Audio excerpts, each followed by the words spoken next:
Hi, I'm Nikki and I've been a personal trainer for over 20 years now. I'm so pleased that you've decided to join me to help improve your lifestyle, to improve your capabilities of being able to get up and down off the floor or off a chair.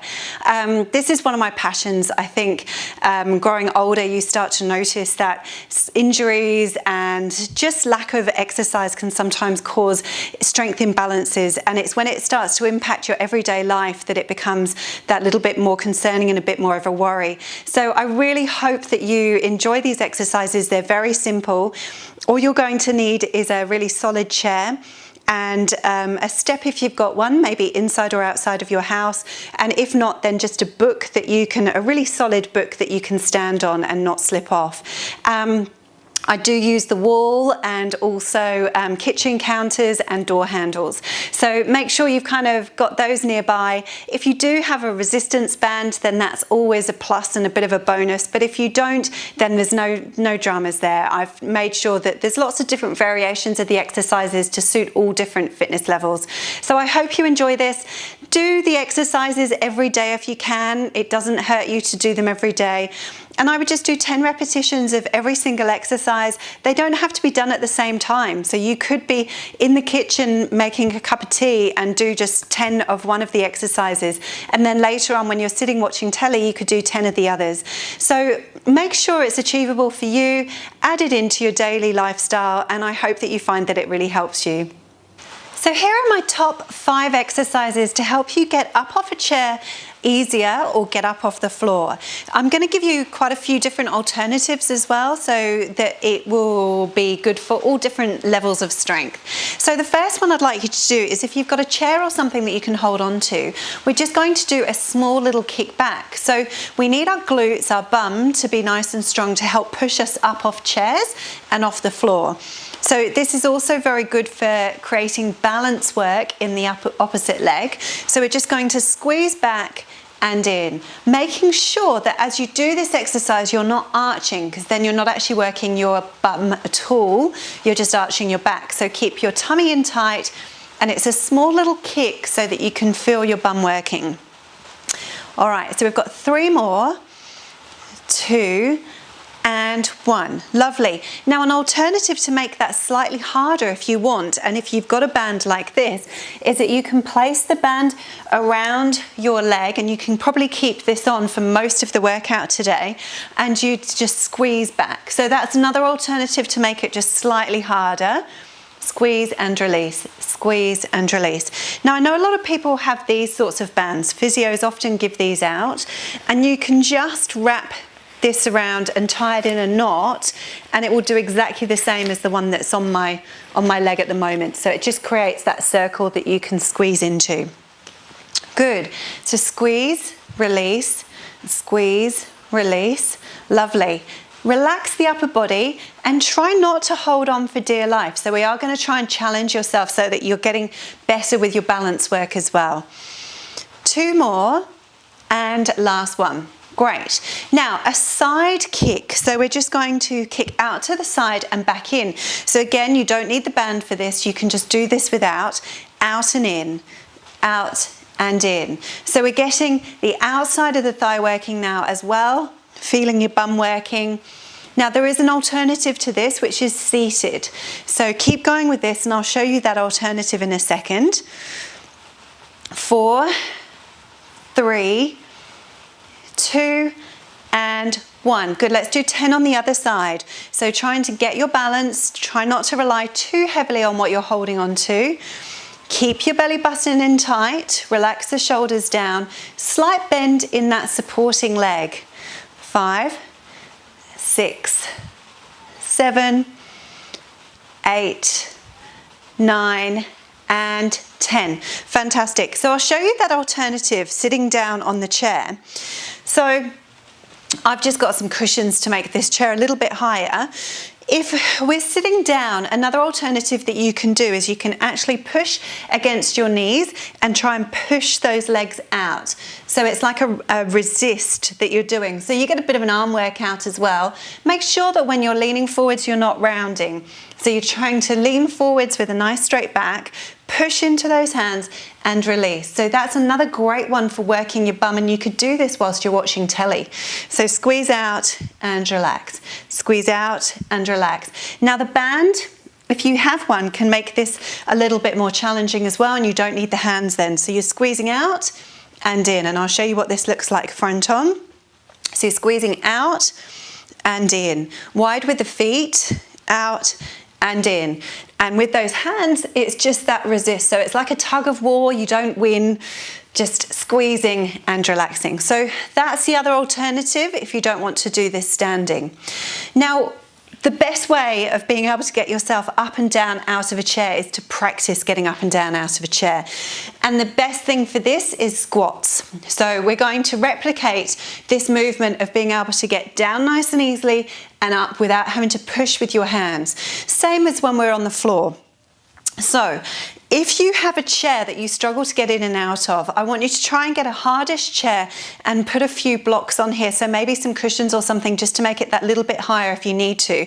And we're just going to squeeze up and then slowly come back down. If you need to use your hands to help you up, that's fine. But I want you to slowly come down, slowly. That's the key to this one. Push yourself up if you need to, and then slowly come down. Now that's one option. If you do struggle to get down and up, and this is too advanced already, then one other thing that you can do is hold on to something. So you could hold on to a sideboard in a kitchen, and you could squat down and up, down and up. And then you've got the help of that sideboard just helping to pull you back up again. The other option is a door handle. So just pretend I've got a door handle in front of me. You're holding onto that door handle. Obviously make sure the door's closing inwards, not the other way.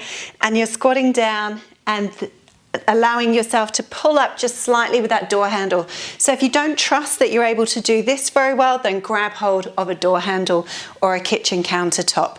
So there's your squats. Then we're going to come into push-ups, and you might be thinking, why are we doing push-ups when I need the strength in my leg? Well, if you can imagine, if you're down on the floor playing with grandchildren, or maybe you're just down here gardening, you sometimes will need to actually push through the upper body to help with your legs. So we're going to practice some push-ups. The easiest starting point for this is to do them against the wall. So I want you to bring your hands nice and wide, just a bit wider than shoulder distance apart, and then you're going to come in towards the wall and push back out again. So in and out, keeping your body in a straight line. So I don't want you to sink your bum in towards the wall at all. Now, if that's too easy, you can start to walk the hands further down the wall and come more into a diagonal with the feet further out. Or you could do it on a very sturdy chair. This one's not very sturdy, but I'm not too concerned because I've got a lot of my weight through my feet here, so it's okay. So squeeze and up, or you can see this is going to move on me, so it would have to be like a really sturdy back of sofa or something, or a really strong table that's not going to move. Again, you could do it on a kitchen countertop. You could come down and up this way. So keep those going. We'll do 4 more. 4, 3, 2, and 1. Good. Now, your next exercise, this is probably one of my favorites to help you strengthen up through your quads, which are really important, the front of the thighs, to getting up off the floor or a chair. I'd love you to find yourself a step. It could be a step into your house, or if you don't have a step, a really thick textbook that is sturdy and you're not going to fall off will do as well. So I'll show you the option first of all, just on the textbook, because I'm sure more people have got something like this at home. So I want you just to stand on that book, stand up nice and tall, and then you're going to bend this leg to come down and then back up again. It's a very, very small movement. Bend and then back up. Now, to advance this and make it harder, you'd obviously go for a slightly bigger step.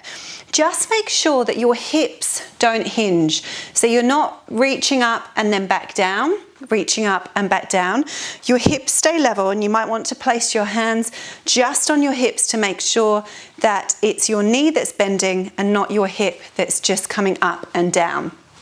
So keep that going. We're going to do 4 more on this side. 4, Good. 3.